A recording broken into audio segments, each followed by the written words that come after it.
I'm actually surprised I have people here. I thought that you all would be Medicared out by now. We have lots of good Medicare presentations this year. I'm just focusing on open enrollment.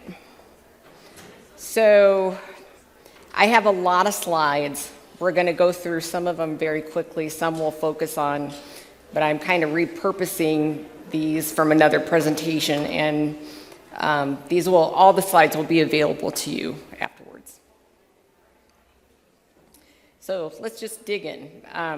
So probably brokers are calling your Medicare patients right now as we speak. They're getting lots of things in the mail. The things that they say to the patients, it's not always truthful. It's not always the full truth. They don't take into consideration that the patient's provider is in network with their current plan and not in their future plan. So, they have these standards that they need to abide by, but we all know that that doesn't happen. And so I think the best thing we can do is educate our patients to just say, don't take the phone calls. If you have questions, ask me. Throw the mail away. Don't watch late night TV with I can't remember, Joe Namath is the latest one that I saw that was pitching a Medicare plan. Okay, so this means only 30% of Medicare patients actually go through the open enrollment process. So that's very low. And I think this year, more than any year, we need to publicize, probably starting now, that patients need to go through the open enrollment process, particularly just for the Part D portion. So what changes are allowed during open enrollment? So you can switch from one Medicare Advantage plan to another. You can change your Medicare Advantage plan back to original Medicare. You can join, switch, or drop a Part D plan. You can enroll in Medicare supplements or Medigaps. You can actually do that any time of the year. And all changes take effect January 1st. If they do it October 15th to December 7th. So the patients that I find that are in original Medicare Part A and B, like I would see them a lot on the infusion center schedule, and I would question, why are they only in Medicare Part A and B? They don't have a supplement. These patients typically were already collecting Social Security, and because of that, Medicare Parts A and B, they were automatically enrolled in those. And so they didn't know that they needed to go one step further and enroll in a Medicare Advantage plan or a Part D plan. So these patients assume that Medicare Parts A and B cover everything, which we know it doesn't. So they're exposed to significant out-of-pocket costs for their prescription drugs. The outpatient infusions have a 20% coinsurance with no out-of-pocket max if they have original Medicare. There are a lot of expenses from Part A, especially if they're admitted multiple times throughout the year. Now, they can switch from one Medicare Advantage plan to another Medicare Advantage plan. However, they can only do this one time. And I say this because with Part D plans, you can change 3 times during open enrollment if you want to. But with Medicare Advantage, you only can switch 1 time. However, then in January, from January 1st to March 31st, if they selected the wrong Medicare Advantage plan, they then have a Medicare Advantage open enrollment specifically for them to switch to another one if they want to. Again, they can join, switch, or drop a Part D plan. What I see oftentimes, and even at the pharmacy counters, I'll have patients who are not currently enrolled in a Part D plan, frequently because when they turned 65, they weren't on any prescriptions at that time. So they thought, I don't need a Part D plan. However, no one educated them that if they don't enroll when they're 65 and enroll later than that, that they're going to face penalties. So this is a good time to go ahead and enroll them in a Part D plan and then explain to them what the penalty is going to be. And then just one caveat too is if a patient wants to go back to Medicare A and B from a Medicare Advantage plan, because they want to supplement, just remember that you have to sign them up for Part D because supplements don't cover prescription drugs. And this is just showing that there are Part D plans that don't have any premium. So I think, if you're enrolling a new to Medicare patient and that patient doesn't want to enroll in a Part D plan, the best thing you can do is just enroll them in any Part D plan. Some I've seen for $5 to $10. This one is the first I've seen that's actually free, because then they can change that Part D plan later on. And enrolling into supplements, now they only have a 6-month window from the time that they're 65 and they have Part B, where they can enroll in a Medigap plan without being subject to medical underwriting. So that means their pre-existing conditions won't be taken into consideration. If they enroll outside of that 6-month window, they will be subject to medical underwriting. However, open enrollment is still a good time for them to look at their current Medigap plan because maybe they have A, B, or something that's not G, and they need to increase the amount that that Medigap plan is going to cover.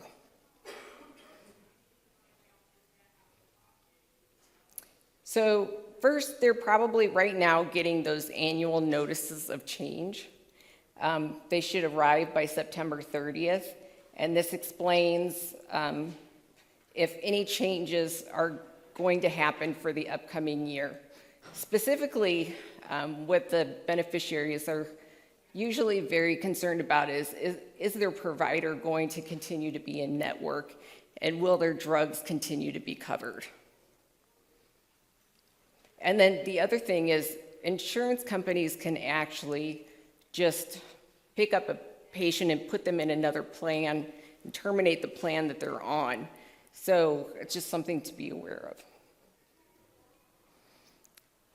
So we need to assess what their current and future healthcare needs are. So does the plan cover their chronic conditions right now, or was the patient recently diagnosed with heart failure or diabetes and they're going to need additional coverage for the upcoming year? Those are things to consider when you're going to enroll them in a new plan. Any upcoming surgeries, this is a population that is getting total knees and total hip replacements. Is that going to be covered under the new plan that they're looking at? Is that surgeon going to be covered under that new plan? And then we need to confirm that the patient's preferred pharmacy is in network, and not just in network. So there's like 3 tiers. There's preferred in network, there's in network, and then there's out of network. So if they're out of network, obviously they're going to pay the most, but we tend to think that if they're in network, then they're okay. But really, there's a price change going from in-network to preferred in-network. So the pharmacy that they choose really does matter. Okay, so then this is also a good time to screen them for Medicare savings programs and also the low-income subsidy. So 90% of patients who are eligible for LIS are currently not enrolled in LIS. So, LIS is so beneficial, not just because the copays are reduced, but also because they can change their Part D plan on a quarterly basis if they need to. And then obviously, we'll just quickly go through the Part D changes. We know that maximum out-of-pocket is going to be $2,000. It's going to be spread over the calendar year. They have to opt in and open enrollment. So I think if you're at a pharmacy where you have control over this and you know patients are going to be facing that $2,000 coinsurance in January, they've got to opt in during open enrollment.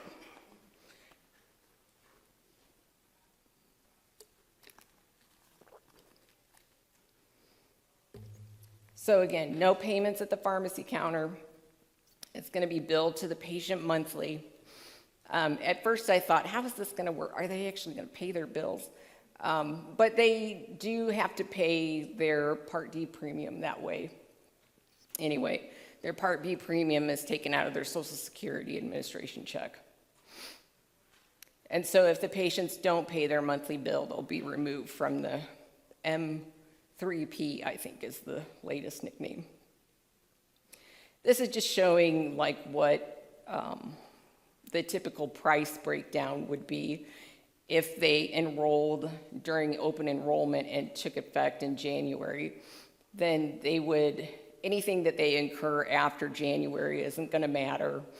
They're going to have a fixed payment of $166.67 for the rest of the year. And then this is just showing if they were to get that high dollar med later on in their year, of course their payments are going to be higher because they have less months to break it up over. Okay, I can't emphasize the importance of this enough.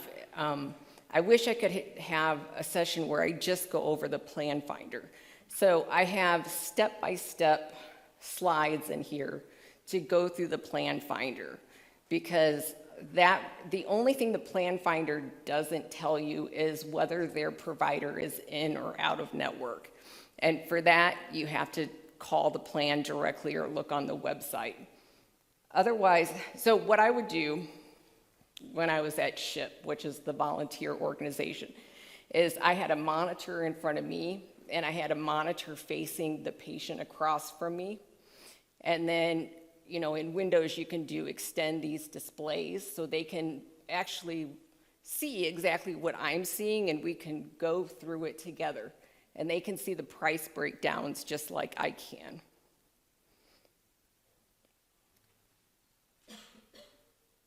So my advice is get comfortable with Medicare's Plan Finder. If you need help with it, reach out to me. I'm happy to help anyone. And I even included, because what you really need is the patient's zip code.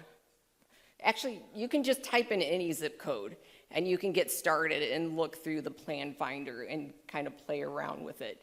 But I gave you some prescriptions that are in each of the tiers so you can see what they're going to look like in each of those phases.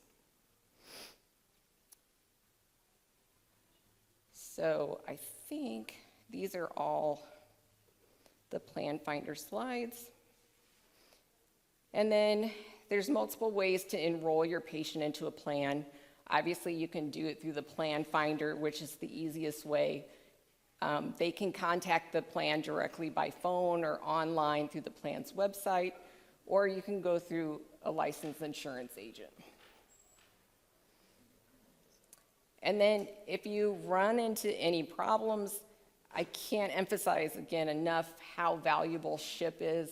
It's not always going to be called SHIP in your state, like where I'm at in Washington State, it's called SHIBA. It might be called Office for Aging, but they have certified Medicare benefit counselors there who can assist you with any questions that you have. And I can't believe that I actually finished on time. That's a new one, but I'll open it up to questions. Finished in time with extra time. All right, do we have any questions? All right, there's three. Hold on. Can you give us your contact in case we wanted to reach out to you? Yes, I think it's on Swap Finder. I think I have my phone number and my email is on Swap Finder. Yes. Hi, I volunteered for SHIP too, so Oh, great. go SHIP. I Yeah. always tell any of my clients if they need any help with Medicare, just call your SHIP office Yeah. because it's free and they have to tell you the truth. But you said something about you can purchase a supplemental plan any time of the year. You can't, yeah, there's no restriction on it. But if you purchase it outside that initial 6-month window, they are going to be subject to medical underwriting. So their pre-existing conditions will matter. So their premiums are likely to be increased. Okay, well, I didn't know that, and that's going to help a client that I have right now. So thank you. Okay, coming over here. Regarding the supplemental, I found out, I'd gotten mine, I didn't realize that you couldn't change it. And they've now changed the plan. So you can change your supplemental. In the beginning, you were not able to change your supplemental once you chose it unless you went through underwriting. However, the new law came out and you can change your supplemental plan 30 days before and 30 days after your birthday. Is it state specific? I'm in Maryland. State specific. In about 30 states, you can't do that. Oh, really? It's state specific. Oh, well, thank you. I'm moving to And New then Jersey. there are I- some special circumstances where you can change into a different Medigap plan. Like if they move to a new area where that plan doesn't exist. That's only in and out of Minnesota, Wisconsin, or Massachusetts. What about Massachusetts? Sorry. Okay. Sorry, it's only in or out of Minnesota, Wisconsin, or Massachusetts because Minnesota, Wisconsin, and Massachusetts do not use the Plan G, Plan F, Plan A, Plan B Medigap standardizations of the federal government. So if you move in or out of Minnesota, Wisconsin, or Massachusetts, you will have a guaranteed issue right to get a Medigap policy. But if you are trying to move from any of the other states to another of the other states, the Medigap policy will follow you. You do not get a guaranteed issue right to change Medigap policies. Only Yeah, it's in or out. actually a nice feature of the Medigap policies is that, if they're snowbirds, they can use it in any state. So, yeah, that is one of the features. Coming your way, hold on.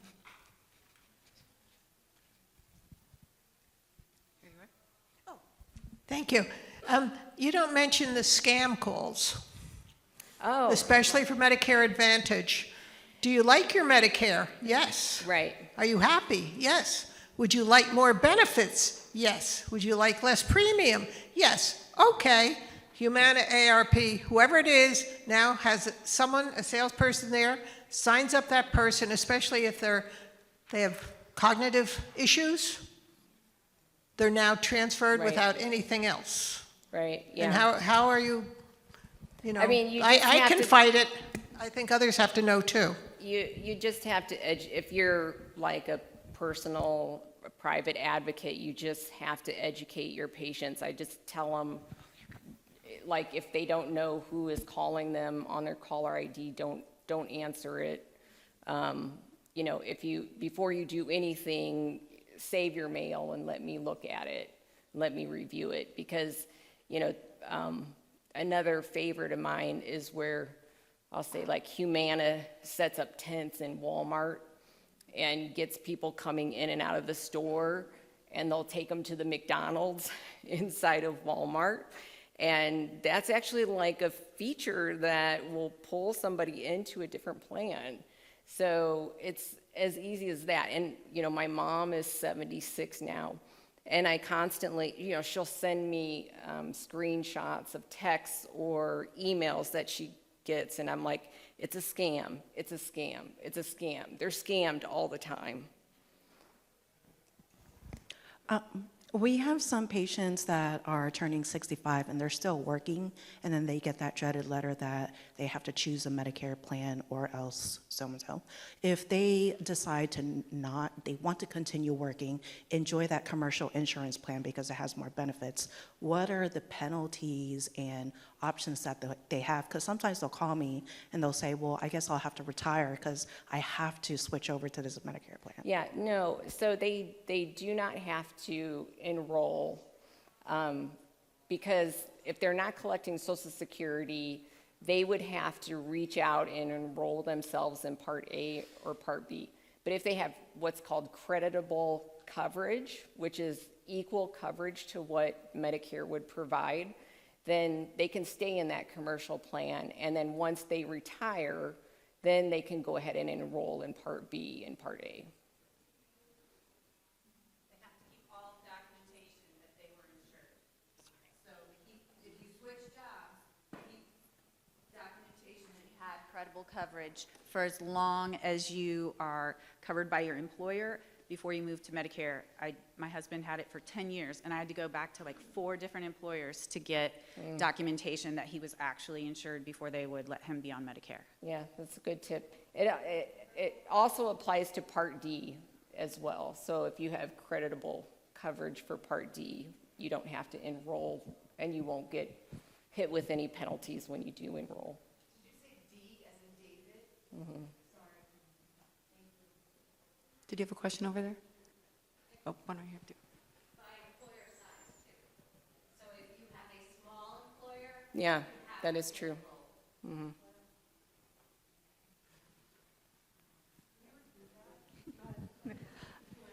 So my question has to pertain more to what nuances should patients be aware of if they're trying to enroll in Medicare eligibility due to disability rather than age? That's a whole nother presentation. Yeah, so if a patient has been on disability for 2 years, they'll be automatically enrolled in Medicare Part A and B. But there's limitations around if they can purchase a Medicare plan, and that doesn't mean that they can automatically enroll in a Part D plan. There's specifics around that too. I think what I'm most concerned about is what's going to happen at the retail pharmacies with this whole smoothing process. I'm not really worried about. I think that specialty pharmacies will educate patients, but with the retail pharmacies, they don't, right now, it's tough to get them to apply even a copay card unless the patient requests it. And forget about a grant, they're not gonna go through that work to do that. So I can't see the retail pharmacies really educating the patients to be ready starting January 1st. I also think that people have to be aware that individual pharmacies, your neighborhood pharmacies, your Walgreens, your Walmarts, your CVS's, and other pockets have different prices for different drugs. Yeah. And so I that- think that when you come into it to compare the drug plans, you have to make sure that your client and your patient, if you're working with them, you have to have a full list, what the dosage, how many times a month you need that drug, and you have to compare the plans.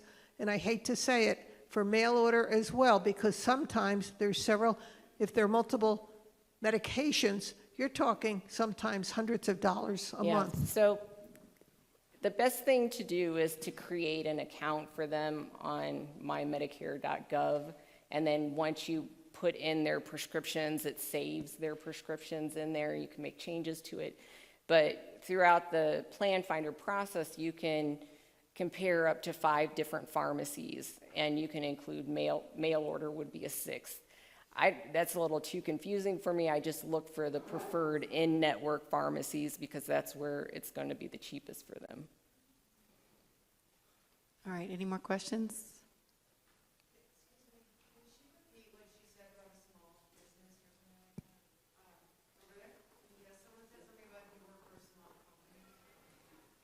Okay, I think she was asking you about, did you say something about a small business?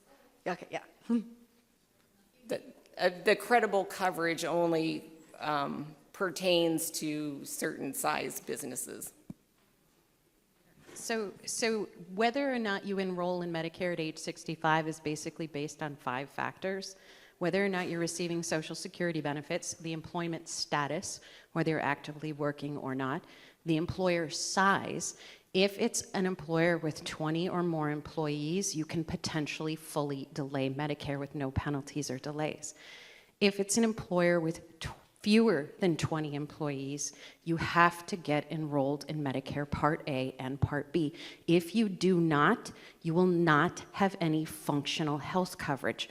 Part A and Part B becomes primary coverage for small employers once you turn the age of 65, whether or not you're actually enrolled in Medicare Part A and Part B.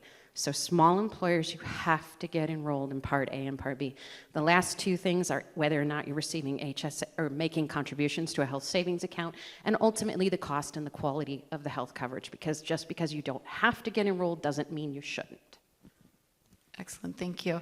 And if you think of any more questions, go ahead and use the app, the Swap Card app, and then click the session that we're on, and the questions will get back to you. Thank you. Thank you so much for Thanks, this everyone. information.